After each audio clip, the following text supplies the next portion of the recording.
प्रयत्न करीत आहोत, ज्यामध्ये आपण जाणून घेण्याचा प्रयत्न केला दुःख समुदय, दुःख निरोध, दुःख निरोधाकडे नेणारा मार्ग, दुःख निरोधगामिनी प्रतिपदा. पूर्वी सुद्धा आपण ऐकले, असं म्हटले की त्या काळी तथागतांच्या काळी काही सांप्रदायिक, काही मताचे मतवादी लोक तथागतांना निराशावादी म्हणत असत. परंतु भगवान हे कधीच निराशावादी नव्हते. तथागतांनी मनुष्याला आश्वस्त केले. भगवंतांनी मनुष्याला विश्वास दिला, मनुष्यामध्ये उत्साह वाढविला, मनुष्यामध्ये आत्मविश्वास वाढविला. हे दुःख आहे केवळ एवढेच सांगून भगवान माणसाला निराशावादी बनवित नाही. माणसामध्ये उत्साह निर्माण करतात की जर हे दुःख आहे आणि हे सत्य आहे तर त्याची कारणे सुद्धा जाणली पाहिजे. जर हे दुःख आहे आणि हे सत्य आहे तर त्याची कारणे सुद्धा सत्य आहेत. जर हे दुःख आहे, हे सत्य आहे, त्याची कारणे आहेत आणि हे सत्य आहे, तर त्या दुःखाचा निरोध आहे हे सुद्धा सत्य आहे आणि हे सुद्धा जाणले पाहिजे. जर दुःख हे सत्य आहे, दुःखाची कारणे ही सत्य आहेत, दुःखाचा निरोध हे सत्य आहे, तर या दुःखाला निरुद्ध करणारा मार्ग आहे आणि हे सुद्धा सत्य आहे. आणि म्हणून पूर्वी म्हटल्याप्रमाणे भगवंतांनी माणसाला विश्वास दिला, आश्वस्त केले की दुःख जरी आहे तरी त्या दुःख निरोधाचा मार्ग आहे, दुःख निवारणाचा मार्ग आहे. आणि हे आपण जाणून घेण्याचा प्रयत्न केला. पूर्वी सुद्धा आपणाला सांगितले गेले की हे जे उपदेश आपण ऐकतो, हे उपदेश ऐकण्याने केवळ आपणाला ते परिपूर्ण कळणार नाही, पण उपदेश ऐकणे हे तेवढेच महत्त्वपूर्ण आहे. कारण ऐकल्याशिवाय आपल्यामध्ये उत्साह निर्माण होणार नाही, ऐकल्याशिवाय आपल्यामध्ये प्रेरणा निर्माण होणार नाही, ऐकल्याशिवाय हे सत्य आहे असे जाणून घेण्याची जिज्ञासा आपल्यामध्ये निर्माण होणार नाही, आणि ऐकल्याशिवाय त्या मार्गाचे अनुसरण करण्याची जिज्ञासा, प्रेरणा आपल्यामध्ये उत्पन्न होणार नाही. आणि जर असे झाले नाही तर आपणाला अनुभव करता येणार नाही. त्यामुळे प्रथम दर्शनी ऐकणे हे तेवढेच महत्त्वपूर्ण आहे. परंतु केवळ ऐकणे एवढेच परिपूर्ण नाही. ऐकण्याने आपणाला प्रेरणा मिळेल, आपल्यामध्ये उत्साह होईल. ऐकल्यानंतर ते मनामध्ये स्थापित करून सदोदित त्याचे चिंतन मनन करत करत जो उपदेश आपण ऐकतो त्याचा खोल आणि अत्यंत खोल, सूक्ष्म आणि अत्यंत सूक्ष्म अर्थ स्वचिंतनाने जाणून घेणे, आणि जो सूक्ष्म अर्थ जाणून घेतला, जो सखोल अर्थ आपण जाणून घेतला, त्याचा अनुसरणाच्या रूपात अनुभव करणे. म्हणजे मग असे कोणी मानणार नाही की बुद्ध निराशावादी होते किंवा बुद्धांनी माणसाला निराशावादी बनविले. हे सर्व न करता जर कोणी म्हणेल की बुद्ध निराशावादी होते तर ते अत्यंत चुकीचे आहे. मनुष्याच्या सर्वतोपरी उन्नतीचा मार्ग बुद्ध सांगतात. मनुष्याच्या अवनतीची कारणे बुद्ध सांगतात, अधोगतीची कारणे सांगतात, प्रगतीचा मार्ग बुद्ध सांगतात, मनुष्याच्या विकासाचा मार्ग बुद्ध सांगतात. जो अष्टांग मार्ग आपण पाहिला त्यापूर्वी वेगवेगळ्या स्वरूपात दुःखाची व्याख्या आपण जाणली. दुःख कोणत्याही स्वरूपातील असो, मनुष्याला अशांत करणारे आहे, अस्वस्थ करणारे आहे, बेचैन करणारे आहे. जेव्हा जेव्हा मनुष्य अशांत राहतो, अस्वस्थ होतो, विचलित होतो, तेव्हा तेव्हा मनुष्य हा अधोगतीला जातो, अवनतीकडे जातो. कारण अशांती ही मनुष्याला बेसावध करणारी आहे, बेहोश करणारी आहे. मनाची विचलित अवस्था ही मनुष्याला अशांत करणारी आहे, अस्वस्थ करणारी आहे. आणि मन अस्वस्थ होण्याने तो मनुष्य बेसावध होतो आणि त्याला सत्य जाणून घेता येत नाही किंवा तो सत्य जाणत नाही. मन हे शांत असावे, स्थिर असावे, यासाठी या अष्टांगिक मार्गाचा अवलंब करावयाचा आहे, ज्याचा प्रारंभ सम्यक दृष्टीने आणि सम्यक संकल्पाने होतो. सम्यक दृष्टीचा अर्थ आपण जाणला, योग्य दृष्टिकोन, अर्थपूर्ण असलेला विचार किंवा अर्थपूर्ण असलेले सिद्धांत. हा दृष्टिकोन एखाद्या मनुष्याला कसा जाणून घेता येईल किंवा धारण करता येईल, तर सम्यक दृष्टीच्या अर्थाने आपण जाणून घेतलंय की जो अकुशल आणि अकुशलाचे बीज जाणतो, जो कुशल आणि कुशलाचे बीज जाणतो, तर एखाद्या मनुष्याची दृष्टी ही अर्थपूर्ण दृष्टी राहते. त्या उलट मिथ्या दृष्टीत पडलेला मनुष्य हा कुशल आणि कुशलाचे बीज जाणत नाही, अकुशल आणि अकुशलाचे बीज जाणत नाही, आणि तो अस्थिर होऊन सैराबैरा जगत असतो, बेहोश असतो, बेसावध असतो. दृष्टीला प्राप्त करून एखादा मनुष्य सम्यक संकल्पाचा होतो, तर त्या मनुष्याला प्रज्ञा मार्गाचे दर्शन होते. प्रज्ञेचा अवलंब करण्याने, प्रज्ञा मार्गाचे अनुसरण करण्याने मनुष्य हा सावधान राहतो. शारीरिक कर्मामध्ये, वचनामध्ये, मनातील विचारांच्या मध्ये आणि व्यवहारामध्ये सुद्धा. जसे प्राणी हत्या हे शारीरिक कर्म आहे, चोरी हे शारीरिक कर्म आहे, आणि व्यभिचार हे शारीरिक कर्म आहे. मिथ्या दृष्टीत पडलेला मनुष्य वेगवेगळ्या कारणांनी प्राण्यांची हत्या करतो. मिथ्या दृष्टी म्हणजे खोटारडेपणाची वृत्ती, खोटारडेपणाचा दृष्टिकोन, चुकीचा दृष्टिकोन. मिथ्या दृष्टीत पडलेला मनुष्य हा चोरी करतो, मिथ्या दृष्टीत पडलेला मनुष्य हा व्यभिचार करतो. कारण तो मिथ्या दृष्टीत असल्यामुळे बेसावध आहे, चुकीचा विचार त्याच्या मनात उत्पन्न झाल्यामुळे तो बेहोश आहे. मिथ्या दृष्टीत पडल्यामुळे मनुष्य हा वाणीचे दुष्कर्म करतो, मनुष्यामध्ये वाणीचे दोष उत्पन्न होतात. चुकीच्या विचारात पडल्यामुळे मनुष्य हा असत्य बोलतो.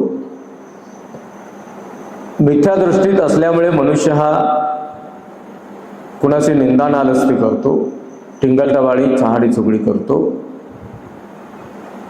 मिथ्या दृष्टीत पडल्यामुळे मनुष्य हा कोणाबद्दल बदनामीकारक बोलतो. मिथ्या दृष्टीत पडल्यामुळे मनुष्य हा कारण नसताना, प्रसंग नसताना अर्थहीन गोष्टी बोलतो, व्यर्थची बडबड करतो. आणि मिथ्या दृष्टीत पडल्यामुळे मनुष्य हा अर्वाच्य भाषेत बोलतो, शिवीगाळीच्या भाषेत बोलतो. कारण तो बेसावध असतो, अस्थिर असतो, अशांत असतो. असा मनुष्य त्याच्या स्वतःच्या अवनतीचे अधोगतीचे तोच कारण ठरतो आणि त्याच्या अवनतीचे अधोगतीचे कारण म्हणजे त्याचा बेसावतपणा किंवा त्याचे बेहोशपणाचे जगणे. आणि त्याच्या बेसावत आणि बेहोशपणाचे जगणे याचे कारण म्हणजे त्याची मिथ्यादृष्टी. आणि मग सम्यक दृष्टी ही मनुष्याला सम्यक संकल्पाकडे वळविते. भगवान म्हणाले की प्रमादात पडल्यामुळे, प्रमाद म्हणजे दोष किंवा आळस, असंतुष्ट असल्यामुळे, हव्यास असल्यामुळे, चुकीचा विचार करण्यामुळे एखादा मनुष्य हा मिथ्या संकल्पात पडतो आणि तेच त्याच्या दुःखाचे कारण ठरत असतं. भगवंतांनी असे म्हटले की जो हव्यासाला सोडून जो मनुष्य अल्पेच्छुक असतो, जो मनुष्य अप्रमादी असतो, निर्दोष असतो, उत्साही असतो, जो मनुष्य स्वतःच्या कर्मामध्ये संतुष्ट राहतो, जो मनुष्य सर्वत्र योग्य असा विचार करतो, तर असा मनुष्य उत्पन्न नसलेल्या अकुशल धर्माला, धर्म म्हणजे स्वभाव, अकुशल म्हणजे अयोग्य, उत्पन्न नसलेल्या अकुशल धर्माला तो उत्पन्न होऊ देत नाही आणि उत्पन्न असलेल्या कुशल धर्माला, योग्य स्वभावाला तो विकसित करतो, त्याच्या कुशल धर्माची वृद्धी होते.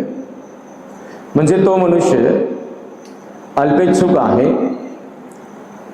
आपल्या कर्मामध्ये, आपल्या आचरणात, आपल्या विचारात, आपल्या व्यवहारात, आपल्या वचनात संतुष्ट आहे आणि त्यामुळे तो जागरूक आहे, सावधान आहे. बोलत असताना सावधानतापूर्वक बोलतो की माझे हे वचन असत्य वचन होऊ नये. बोलत असताना सावधानतापूर्वक बोलतो की माझे हे वचन कोणाची निंदा नालस्ते, कोणाची चहाडी चुगली अथवा टिंगलटवाळी होऊ नये.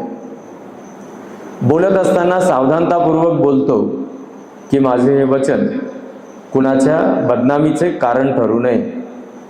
बोलत असताना सावधानतापूर्वक बोलतो की माझे हे वचन कारणासहित अर्थपूर्ण आहे. बोलत असताना सावधानतापूर्वक बोलतो की मी जे काही बोलत आहे ते माझे भाष्य हे मीत भाष्य आहे, कठोर वचन नाही, अर्वाच्य शब्दातील बोललेले वचन नाही. तेव्हा तो सावधानतापूर्वक आपल्या वचनाचा स्वीकार करतो आणि त्यामुळे संतुष्ट राहतो. योग्य विचार करणाराच मनुष्य हा याप्रमाणे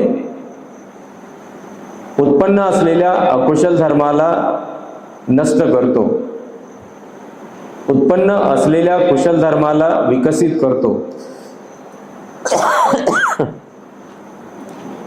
उत्पन्न नसलेल्या उत्पन्न नसलेल्या अकुशल धर्माला उत्पन्न होऊ देत नाही आणि उत्पन्न नसलेल्या कुशल धर्माला उत्पन्न करतो.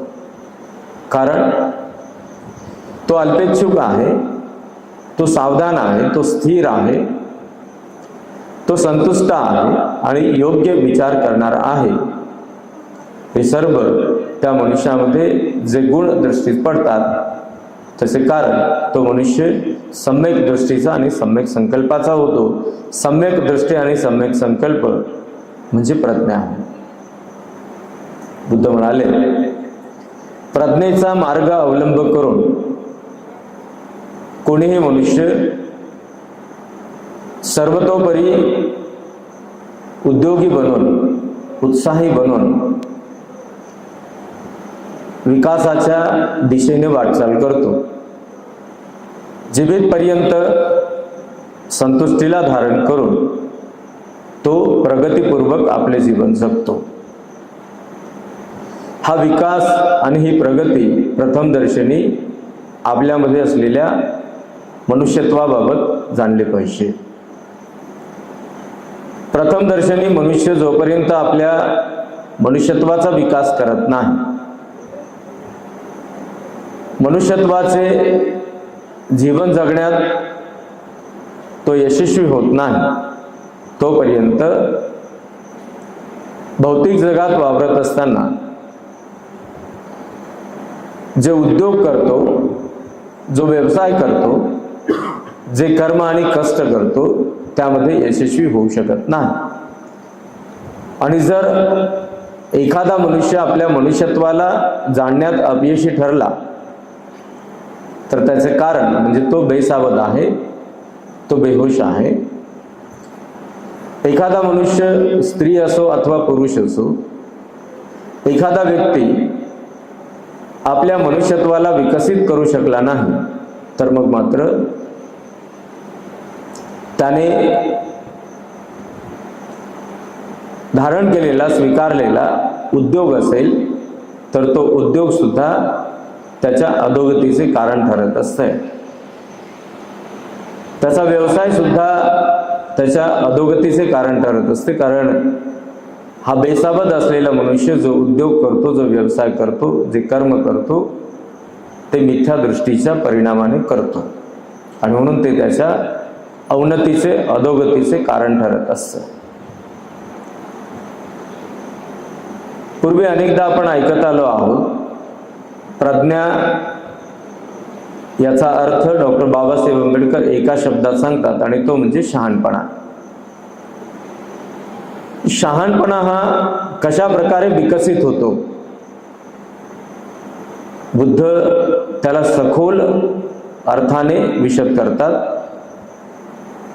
आणि त्याही पुढे चिंतनशील राहून अधिकचा सखोल अर्थ मनुष्याने जाणून घेतला पाहिजे, तर एखादा मनुष्य हा आपल्या अवनतीला टाळू शकतो, आपल्या अधोगतीला टाळू शकतो.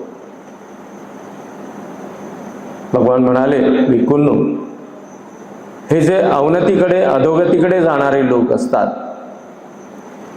हे सदैव अशांत असणारे असतात, बेसावध असतात. बेसावध असल्यामुळे ते अशांत असतात, अस्वस्थ असतात आणि त्यामुळे त्यांच्यामध्ये मिथ्यादृष्टी अधिक वाढीला लागते.